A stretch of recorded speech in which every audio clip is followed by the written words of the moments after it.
Кубок Назрани собрал более 200 спортсменов. Бойцы смешанных единоборств один за другим показывают свои навыки в ММА на 3 коврах. На одном Али Богатырев противостоит своему оппоненту. Пару мощных ударов, захват и бросок. Победитель в бою определился всего за пару минут.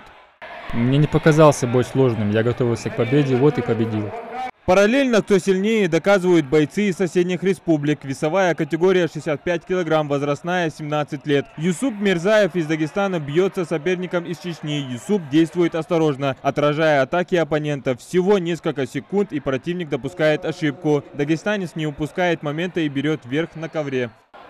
Я специально не тратил силы, так как у меня впереди еще 4 боя, чтобы также отлично показать результат и в остальных. Сегодня я приехал за победой, и по воле Всевышнего я ее заполучу.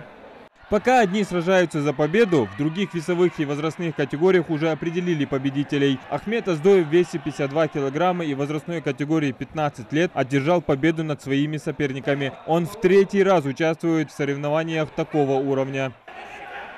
Я когда шел сюда, думал, что скажет отец, если я не выиграю. Это стало мотивацией для победы.